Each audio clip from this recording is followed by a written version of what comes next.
पुण्य भूमि भारत में वैसे तो अनेक संत हुए हैं जिन्होंने ज्ञान, भक्ति, कर्म के माध्यम से ईश्वर को प्राप्त किया, लेकिन करुणा को अपनी उपासना पत्ति बनाकर ईश्वरीय सत्ता का साक्षात्कार करने और करवाने वाली संतों में श्री आनंदमयी माँ का स्थान सबसे अनूठा है। माँ को कोई शिव का भक्त कहता था तो किसी को लगता था कि वो आधुनिक युग की मीरा हैं, जिनके रोम रोम में कृष्ण भक्ति है, तो कोई कहता था कि उनमें साक्षात महाकाली वास करती हैं, तो किसी के मत में वो भाव समाधि के द्वारा किसी को भी निराकार ब्रह्म का साक्षात्कार करवा सकती हैं। श्री आनंदमयी माँ श्रीमद् भागवत गीता में वर्णित साक्षी भाव को प्राप्त करने वाली ऐसी संत थी जिन्हें अपनी आत्मा और शरीर को पृथक देखने का सामर्थ्य था। वो अक्सर खुद के शरीर को अपनी आत्मा से अलग देखकर अपने भक्तों को कर्ता भाव के निष्काम कर्म मार्ग पर चलने की प्रेरणा देती थी। निष्काम और साक्षी भाव को प्राप्त माँ आनंदमयी अपनी सर्वोच्च समाधि की स्थिति में भी करुणा रस का प्रवाह अपने भक्तों में करती रहती थी। इस संदर्भ में वो करुणावतार भगवान बुद्ध के काफी सन्निकट थी। श्री आनंदमयी माँ का जन्म 30 अप्रैल 1896 को वर्तमान बांग्लादेश के ब्राह्मणबेरिया जिले के खेवरा ग्राम में हुआ था। उनके पिता विपिन बिहारी भट्टाचार्य और माँ मोक्षदा सुंदरी दोनों ही वैष्णव मत को मानने वाले थे। श्री आनंदमयी माँ का मूल नाम निर्मला सुंदरी था। भाव अवस्था में भक्ति उन्हें अपनी माँ से विरासत में मिली थी। उनकी माँ मोक्षदा सुंदरी भी अक्सर ईश्वर की प्रार्थना में भाव समाधि में चली जाती थी। कहा जाता है कि जब आनंदमयी माँ अपनी माता के गर्भ में ही थी तब अनेक देवी देवताओं ने उनकी माँ के स्वप्न में दर्शन दिए थे और ये निर्देश दिया था कि उनके घर में एक महान संत का जन्म होने वाला है, और ऐसा ही हुआ भी। माँ आनंदमयी में एक महान संत के सारे लक्षण बचपन से ही दिखने लगे थे। अपनी माता पिता के मुख से भगवान कृष्ण के भजन सुनते ही वो शुद्ध बुद्ध खो बैठती थी। भाव समाधि की उच्च अवस्था में भी बिना किसी प्रयास के वो यौगिक क्रियाएं करने लगती थी। 13 वर्ष की उम्र में उनकी शादी रमानी मोहन चक्रवर्ती से हुआ, लेकिन विवाह के बाद 6 वर्षों तक वो अपने जेठ के घर पर ही रही। वहाँ पर भी घर के काम काज करते वक्त वो अपनी शुद्ध बुद्ध खो बैठती और भाव समाधि में चली जाती। ढाका स्थित इसी घर में उन्हें एक व्यक्ति ने माँ का नाम दिया। माँ आनंदमयी सांसारिक कामनाओं और वासनाओं से कोसों दूर थी।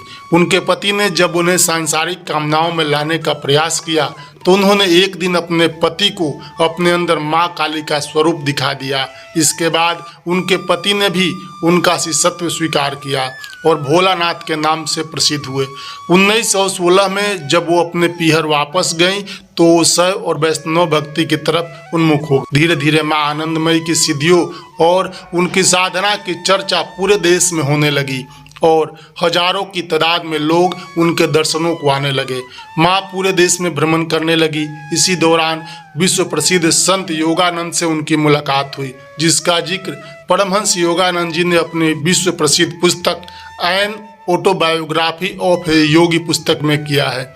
इस पुस्तक के जरिए पूरी दुनिया में माँ का नाम प्रसिद्ध हो गया और विश्व के कोने कोने से लोग उनके दर्शन को आने लगे। माँ को ईश्वरीय सिद्धियाँ बिना गुरु के ही भक्ति के प्राप्त हो गई थी। कहा जाता है कि वो लोगों के मन की बात जान लेती थी और उन्हें वो सारी चीज़ें दिखती थी जो किसी को भी नज़र नहीं आती थी।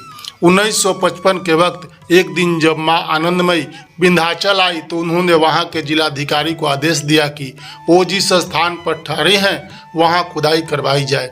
माँ का कहना था कि वहाँ कई देवी देवताओं की मूर्तियाँ दबी पड़ी है।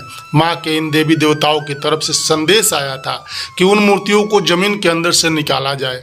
खुदाई के बाद वहाँ 200 से भी ज़्यादा मूर्तियाँ निकली।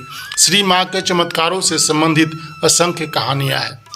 माँ का यह प्रसंग बड़ा ही प्रचलित है। माँ बिहार के गया जिले से होकर गुजर रही थी। वहाँ ट्रेन बमुश्किल 2 मिनट रुकती थी। वहाँ के नगर सेठ श्री शिवराम डालमिया माँ के बड़े भक्त थे। डालमिया जी माँ के दर्शन करने जब ट्रेन के पास पहुँचे तो माँ ने डालमिया जी से कहा कि किरासन तेल खत्म हो गया है, खाना कैसे बनेगा। डालमिया जी तुरंत आदेश का पालन करने के लिए ट्रेन से उतर पड़े। 1 घंटे बाद जब डालमिया जी किरासन का तेल लेकर लौटे तब तक ट्रेन बिना किसी वजह से रुकी हुई थी।